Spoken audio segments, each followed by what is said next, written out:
नमस्कार साथियों, मैं कुलदीप कुमावत स्वागत करता हूं मेरे YouTube चैनल के स्टडी सेंटर पर। साथियों, जो नेट का पाठ्यक्रम चल रहा था उसी पाठ्यक्रम को आगे बढ़ाते हैं। अपन सुदामा पांडे धूमिल को पढ़ रहे थे और उनकी जो कविताएं थी मोचीराम, रोटी और संसद, इसके अलावा उनकी अकाल, दर्शन, ये जो कविताएं थी ये कविताएं अपन ने पढ़ ली थी। आज अपन जो पढ़ने जा रहे हैं वो पढ़ने जा रहे हैं नक्सलबाड़ी, जो सुदामा पांडे धूमिल ने लिखी थी। यह है इनका जो काव्य संग्रह है संसद से सड़क तक, जो 1972 में प्रकाशित हुआ था, उसमें संग्रहित रचना है। साथियों, इस नक्सलबाड़ी के बारे में अपन विस्तार से आज इस वीडियो में अध्ययन करेंगे। यह सुदामा पांडे धूमिल का छवि चित्र देख सकते हैं और वामपंथी कवि है। साथियों, एक महत्वपूर्ण बात कि अभी तक आपने मेरे चैनल को अभी सब्सक्राइब नहीं किया है तो सब्सक्राइब करें, लाइक करें, कमेंट करें और शेयर करें। साथियों, नेट का जो पाठ्यक्रम है वह आने वाले समय में संपूर्ण पाठ्यक्रम आपको मेरे चैनल पर उपलब्ध होगा। नाटक है, रामचंद्र शुक्ल के कथन है, कहानियाँ हैं, बिहारी हैं, इनको तो मेरे चैनल पर अपलोड कर दिया जा चुका है। आप प्ले लिस्ट में जाकर इन्हें देख सकते हैं। इसके अलावा आदिकाल भी आपको मेरे चैनल पर मिल जाएगा। तो सबसे पहले बात करें कि नक्सलबाड़ी शीर्षक कहाँ तक प्रासंगिक है। तो इसके शीर्षक की बात करें तो शीर्षक नक्सलबाड़ी एक गांव का नाम है। अपन इसकी कविता पढ़ने से पहले एक बार इसका जो पृष्ठभूमि है उसको देखते हैं कि नक्सलबाड़ी एक गांव का नाम है जो पश्चिमी बंगाल में एक दार्जिलिंग जिला है। उस दार्जिलिंग जिला में सिल्लीगुड़ी माल के निकट स्थित है, जहां चाय की खेती की जाती है। और 1967 ईस्वी के आसपास यहाँ मजदूरों का एक आंदोलन होता है, जो आंदोलन पूरे प्रदेश में फैल जाता है। यह आंदोलन भूमि की समस्या को आधार बनाकर यह आंदोलन होता है, जिसमें जनता का गुस्सा धीरे धीरे संचित हो जाता है और यह आंदोलन एक पूरे देश भर में फैल जाता है। इसी को आधार बनाकर यह कविता कवि ने लिखी है। बहुत ही महत्वपूर्ण कविता है। 1972 में संसद से सड़क तक जो काव्य संग्रह है उसमें यह संग्रहित है। देखते हैं।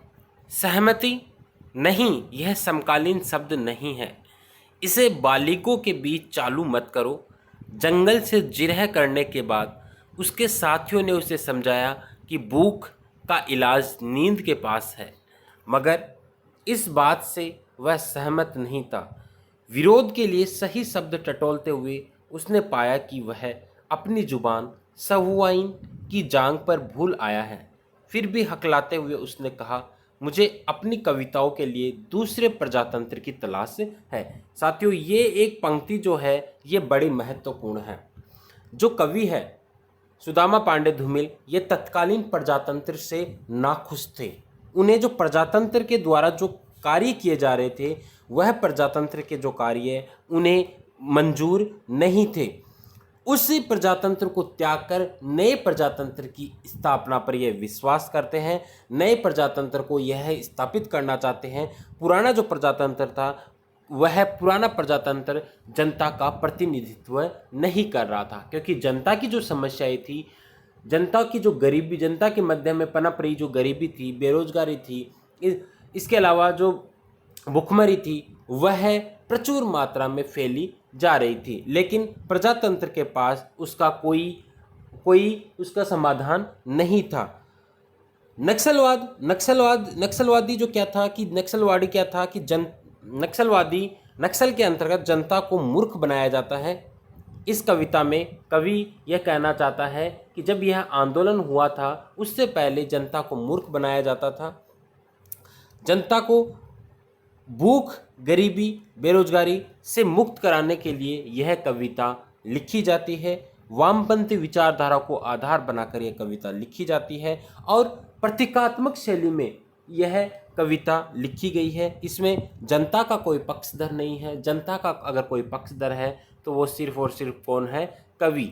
जनता की जो समस्याएं हैं उन समस्याओं को इसमें दिखाने का प्रयास किया गया है। और जो नेता जो है वह नेता सिर्फ क्या करते हैं, दिखावा छल मात्र किया करते हैं। इसी में इन्हीं को उजागर करने का प्रयास किया गया है। तो सहमति नहीं, यह समकालीन शब्द नहीं है कि सहमति तो कहीं है ही नहीं, सहमति तो तत्कालीन समय में कहीं है ही नहीं। इसे बालिगों के बीच लागू मत करो कि सहमति जो शब्द है वह तो उच्च वर्ग के लोगों के पास बिल्कुल भी नहीं है। इस शब्द को तो जो सामान्य जनता है उस सामान्य जनता से दूर ही रहने दो।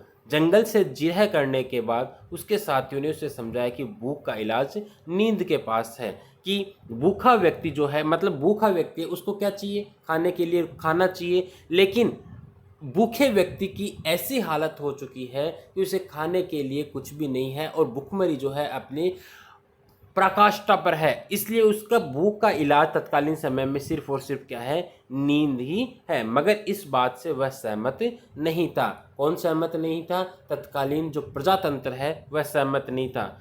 विरोध के लिए सही शब्द टटोलते हुए उसने पाया कि वह अपनी जुबान सवाइन की जांग पर भूल आया है। सवाइन की जांग पर प्रतीकात्मक शैली में कहा गया है कि वह जो गरीब जनता है वह भी विरोध करने के लिए सही शब्द अर्थात सही समय की तलाश में है, अर्थात विरोध करने की हिम्मत उनमें नहीं होती। फिर भी वह सामान्य व्यक्ति फिर भी हकलाते हुए कहता है कि सामान्य व्यक्ति कौन है? कवि सामान्य व्यक्ति की आवाज़ में बोल रहा है कि मुझे दूसरे प्रजातंत्र की तलाश, अर्थात इस प्रजातंत्र से मैं नाखुश हूँ क्योंकि ये जनता के हित के लिए कार्य नहीं करता।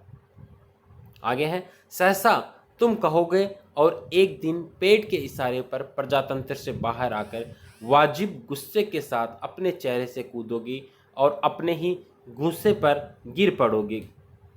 क्या कहा जा रहा है कि अचानक तुम कहोगे, तुम मतलब सामान्य व्यक्ति एक दिन पेट के इशारे पर, अर्थात जब पेट के इशारे पर पेट के लिए जब उसे आवश्यकता महसूस होगी, जब उसे उस पेट को भरने के लिए कुछ आवश्यकता होगी, तो भी वह प्रजातंत्र से बाहर आकर वाजिब गुस्से के साथ अपने चेहरे से कूदोगे, अर्थात वह उसका किसी न किसी समय विरोध करेगा पर अपने ही गुस्से पर गिर पड़ोगे। लेकिन प्रजातंत्र के पैर इतने मजबूत हो चुके हैं कि तुम उनका ठीक तरह से विरोध भी नहीं कर पाओगे। अर्थात प्रजातंत्र नेता उच्च वर्ग के लोग जो है उनकी जो शोषण करने की जो नियति है वह हमेशा ही बनी रहेगी। आगे देखते हैं क्या कहा जा रहा है अगली पंक्तियों में कि क्या मैंने गलत कहा? आखिरकार इस खाली पेट के सिवा तुम्हारे पास वह कौन सी सुरक्षित जगह है जहां खड़े होकर तुम अपने दाहिने हाथ की साजिश के खिलाफ लड़ोगे? दाहिना हाथ यहाँ पर प्रतीकात्मक शैली में प्रयोग में लिया गया है। दाहिना हाथ उच्च वर्ग का, नेता वर्ग, पूंजीपति वर्ग, जमींदार वर्ग, इन सभी का प्रतिनिधित्व कर रहा है। क्या कहा जा रहा है? कवि कह रहा है कि क्या मैंने गलत कहा? जो पंक्तियां मैंने कही है, अर्थात प्रजातंत्र के विरोध में मैंने जो बातें कही है, सामान्य जनता के हित में जो मैंने बातें कही है, क्या वह गलत है? आखिरकार सामान्य जनता के पास खाली पेट के सिवा कुछ भी सुरक्षित नहीं है जहां खड़े होकर तुम अपने दाहिने हाथ की साजिश के खिलाफ लड़ोगे। तुम्हारे पास सिर्फ और सिर्फ पेट भरने के लिए जगह है, अर्थात कुछ छिपा सकते हो, अपने आप को छिपा सकते हो, तो पेट के आधार पर ही सुरक्षित रख सकते हो। और दाहिने हाथ की साजिश के, अर्थात जो उच्च वर्ग के जो लोग हैं, नेता वर्ग के लोग हैं, उनकी जो साजिश है उनके खिलाफ तुम कभी भी नहीं लड़ सकते। आगे है, यह एक खुला हुआ सच है कि आदमी दाएं हाथ की नैतिकता से, अर्थात दाएं हाथ के अधीन रहकर, अर्थात उच्च वर्ग के लोगों के शोषण के अधीन रहकर, वास्तविक बात बताई जा रही है कि यह एक खुला हुआ सच है कि आदमी, अर्थात शोषण सहन करते हुए, अन्याय सहन करते हुए, जमींदार, उच्च वर्ग, नेता वर्ग के अधीन रहकर, क्या बताया जा रहा है आगे, इस कदर मजबूर होता है कि वह इतना मजबूर हो चुका है कि तमाम उम्र गुजर जाती है मगर गांड सिर्फ बायां हाथ धोता है। यहाँ बायां हाथ भी प्रतीक है। बायां हाथ प्रतीक है किसका? जो मजदूर वर्ग है, किसान है, उसका प्रतीक है। कि बायां हाथ होता है, अर्थात जो उन उच्च वर्ग की चापलूसी सिर्फ और सिर्फ कौन करता है, मजदूर वर्ग के लोग ही करते हैं। अर्थात दायां हाथ तो किसका प्रतीक बताया गया, उच्च वर्ग का, और बायां हाथ किसका प्रतीक बताया गया, यहाँ पर निम्न वर्ग का। निम्न वर्ग ही दाएं हाथ के लोगों की क्या करता है, चापलूसी करता है। और अब तो हवा भी बुझ चुकी है और सारे इश्तेहार उतार लिए गए हैं जिनमें कल आदमी अकाल था। वक्त के फालतू हिस्सों में छोड़ी गई पालतू कहानियां देश प्रेम के हिज्जे भूल चुकी है और वह सड़क समझौता बन गई है। सड़क मतलब, सड़क का क्या होता है कि सड़क जहाँ कोई भी व्यक्ति आ जा सकता है, लेकिन अब तो जो परिस्थितियां है, सड़क है, वह भी समझौता बन गई है। अर्थात उस सड़क पर कोई व्यक्ति भी आ जा नहीं सकता। अर्थात जो सुख सुविधाएं हैं वह सुख सुविधाएं हर किसी व्यक्ति को उपलब्ध नहीं होती हैं। और अब तो हवा भी बुझ चुकी है, अर्थात समय बीत चुका है। अर्थात अब तो ऐसा समय आ चुका है कि उच्च वर्ग के लोग पूरी तरीके से निम्न वर्ग की जनता को अपने अधीन कर चुके हैं और निम्न वर्ग के लोग देश प्रेम के लिए सदैव खड़े रहते हैं। क्या कहा जा रहा है कि इस सारे इश्तेहार उतार लिए गए, अर्थात जो जब चुनाव किए जाते हैं, चुनाव होते हैं, उस समय जो विज्ञापन होते हैं और लुभावने विज्ञापन जो जनता को आकर्षित करते हैं, वह विज्ञापन भी उतार लिए गए हैं। अर्थात समय क्या हो चुका है, बदल चुके हैं। जिनमें कल आदमी अकाल था, जिनमें सिर्फ और सिर्फ देश प्रेम या आदमी के बारे में ही बातें कही जाती थी, वह समय भी अब बदल चुका है। वक्त के फालतू हिस्सों में छोड़ी गई पालतू कहानियाँ, अर्थात जो पालतू कहानियाँ जिसके अंतर्गत सामान्य व्यक्ति आकर्षित हो चुका था, वह पालतू कहानियाँ भी अब देश प्रेम के हिज्जे को भूल चुकी हैं। आगे देखते हैं। जिस पर खड़े होकर कल तुमने संसद को बाहर आने के लिए आवाज दी थी, नहीं अब वहां कोई नहीं है। मतलब की इबारत से होकर सबके सब व्यवस्था के पक्ष में चले गए हैं। लेखपाल की भाषा के लंबे सुनसान में जहां पालो और बंजर का फर्क मिट चुका है, चंद खेत हथकड़ी पहने खड़े हैं। अर्थात अब तो क्या है, चंद खेत, अर्थात कुछ लोग सिर्फ हथकड़ी पहने ही खड़े हैं, अर्थात कुछ लोग ही विरोध कर रहे हैं। जिस पर खड़े होकर कल तुमने संसद को बाहर आने के लिए आवाज दी थी, अर्थात संसद में भी बार बार इस व्यवस्था के खिलाफ तुमने आवाज लगाई है, लेकिन संसद में भी तुम्हारी बात को, जनता की परिस्थितियों को सुनने वाला कोई भी नहीं है। मतलब की इबारत से होकर, क्योंकि वहां पर सभी लोग मतलब की इबारत अर्थात स्वार्थी लोग ही निवास करते हैं। सबके सब व्यवस्था के पक्ष में चले गए हैं। संसद में जो लोग थे वह तत्कालीन जो व्यवस्था थी उस व्यवस्था के पक्ष में चले गए हैं। जनता के पक्ष में आने वाला कोई भी व्यक्ति नहीं है। अर्थात प्रजातंत्र जो है, जनतंत्र जो है, वह पूरी तरीके से निष्फल हो चुका है। आज जो है जनता की ओर उन्मुख नहीं है, वह उन्मुख होता है सिर्फ और सिर्फ चुनाव के समय या जब उसे जनता से काम निकलवाना होता है, उसी समय वह जनता के पास आता है, अन्यथा वह संसद से बाहर भी नहीं निकलता। लेखपाल की भाषा के लंबे सुनसान में जहां पालो और बंजर का फर्क मिट चुका है, कि लेखपाल की भाषा के लंबे सुनसान में पालो और बंजर का फर्क भी मिट चुका, अर्थात संसद में जो व्यक्ति है वह व्यक्ति अब सारे मिलजुल कर रहते हैं, लेकिन जनता के मध्य में जो संबंध थे वह संबंध उन्होंने ठुकरा दिए हैं।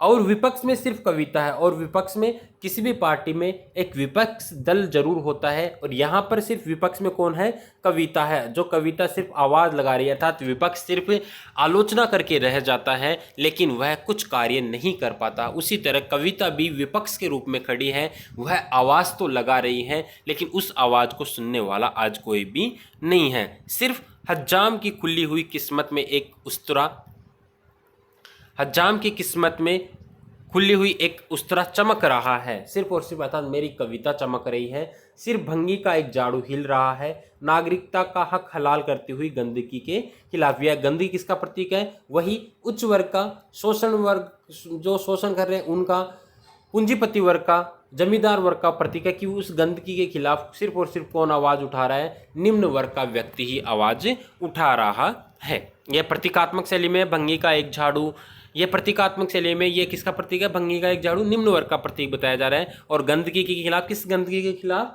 यहाँ जो उच्च वर्ग के लोग हैं उस गंदगी के खिलाफ। और तुम हो विपक्ष में, बेकारी और नींद से परेशान। और तुम हो मतलब तुम कौन? सामान्य व्यक्ति की विपक्ष में खड़े हो। किसके खिलाफ? बेकार किससे परेशान होकर?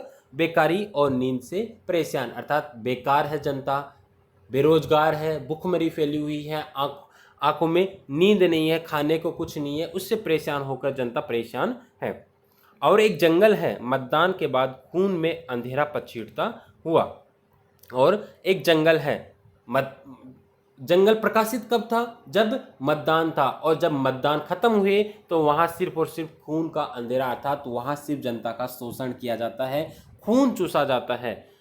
जंगल मुखबिर है, और उसका जो सबूत है वह कौन है? जंगल है। उसकी आंखों में चमकता हुआ भाईचारा किसी भी रोज तुम्हारे चेहरे को, हरियाली को बेमुरवत चाट सकता है। कि उसकी आंखों में चमकता हुआ भाईचारा, किसकी आंखों में? जंगल की आंखों में। जंगल मुखबिर है क्योंकि जंगल ने ये सब देखा है, घटनाक्रम देखा है कि समय कैसे कैसे करवट लेता है, कालचक्र कैसे बदलता है, कि उसके आंखों में भाईचारा चमकता है किसी भी और वह भाईचारा, कैसा भाईचारा? जो मतदान के समय था, वह भाईचारा किसी भी समय उस हरियाली को, अर्थात किस हरियाली को? जनता की परिस्थिति को क्या कर सकता है? चाट सकता है। अर्थात जनता की जो परिस्थितियां हैं, उन जनता की परिस्थितियों का फायदा उच्च वर्ग के लोग कभी भी उठा सकते हैं। और यह, इसका मुखबिर कौन है? जंगल है। आगे देखते हैं। खबरदार, उसने तुम्हारे परिवार को नफरत के उस मुकाम पर ला खड़ा किया है कि कल तुम्हारा सबसे छोटा लड़का भी तुम्हारी पड़ोसी का गला अचानक अपनी स्लेट से काट सकता है। क्या मैंने गलत कहा? आखिरकार खबरदार, वह सचेत करते हुए, जनता को सचेत करते हुए कह रहा है, कौन? कवि, कि उसने, किसने? उच्च वर्ग के लोगों ने तुम्हारे परिवार को नफरत के उस मुकाम पर ला खड़ा किया है कि जनता में, आपस में, सामान्य व्यक्तियों में आपस में ही क्या हो गई है? नफरत फैल चुकी है। कि कल तुम्हारा सबसे छोटा लड़का भी, कि अपनी आवश्यकता की पूर्ति के लिए एक व्यक्ति दूसरे व्यक्ति को भी क्या कर सकता है? नुकसान पहुंचा सकता है और अपनी स्लेट से काट सकता है। क्या मैंने गलत कहा? अर्थात अपना ही नुकसान पहुंचाकर दूसरे को वह क्या कर सकता है? नुकसान पहुंचा सकता है। आखिरकार यह जनता भी तो, यह जो पीड़ित जनता है, यह भी तो आम जनता की तरह यहाँ इस शहर में निवास करना चाहती है। तो नक्सलवाड़ी जो कविता है वह नक्सल को आधार बनाकर लिखी गई है, अर्थात नक्सल जो जमीन को आधार बनाकर लिखी गई, जमीनी जो आंदोलन हुआ था उस आंदोलन को आधार बनाकर लिखी हुई यह बहुत ही शानदार कविता है। साथियों, शेयर जरूर करें। धन्यवाद।